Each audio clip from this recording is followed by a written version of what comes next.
Shalom Bapak Ibu yang saya kasihi, firman Tuhan yang akan saya sampaikan adalah bagaimana menghadapi fitnah.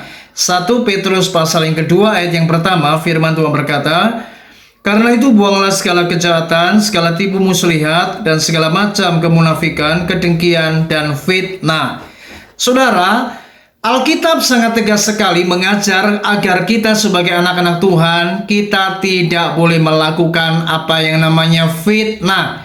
Mengapa demikian? Karena Tuhan itu membenci orang-orang yang melakukan fitnah. Saudara, fitnah adalah merupakan sebuah perkara yang dibangun oleh orang-orang yang melakukan apa yang namanya kebohongan atau dusta. Dan memang orang-orang yang melakukan fitnah, mereka memiliki tendensi untuk memberikan stigma yang buruk terhadap seseorang, dan tentu tujuannya adalah untuk merusak reputasi seseorang. Itu sebabnya saya berkata, orang-orang yang melakukan fitnah adalah orang-orang yang punya niat jahat dan ia ingin merugikan orang lain. Saudara, mari kita sebagai anak Tuhan, kita tidak boleh melakukan fitnah, dan di mata Tuhan ini sebuah kekejian.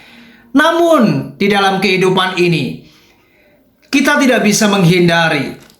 Ada kalanya baik kita di tempat di mana kita bekerja, di mana kita bersekolah, di mana kita di masyarakat, di gereja pun, saudara, kita tidak bisa menghindari apa yang namanya fitnah. Ada kalanya kita menghadapi perkara ini dan kitalah yang difitnah atau dikenai perkara ini. Nah, bagaimana kita menghadapinya? Yang pertama, saudara, mari belajar untuk sabar. Orang yang sabar adalah orang yang tidak perlu bereaksi terhadap fitnah yang dikenakan kepada dirinya. Yang kedua, mari belajar bukan hanya sabar, tapi mari kita belajar untuk diam. Kita tidak perlu bereaksi, kita tidak perlu marah. Percayalah, kebenaran tetap kebenaran.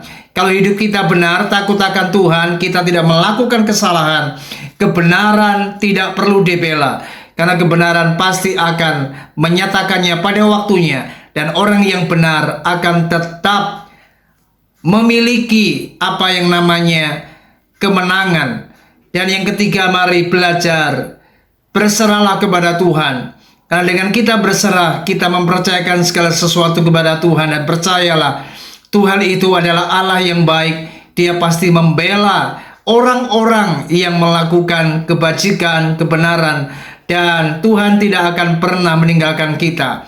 Karena orang-orang yang difitnah pasti akan mengalami pembelaan dari Tuhan.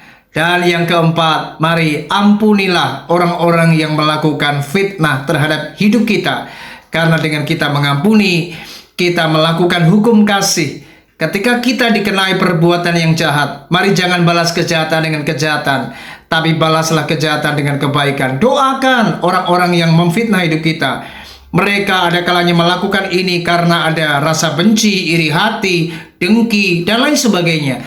Mari kita doakan saja. Percayalah, ketika kita mengampuni orang yang berbuat jahat, Anda akan makin diberkati Tuhan. Mari hadapilah fitnah dengan sikap hati yang benar dan respon yang benar. Mari tetaplah sabar, diam, berserah kepada Tuhan, dan ampunilah mereka. Tuhan Yesus memberkati kita semua. Shalom.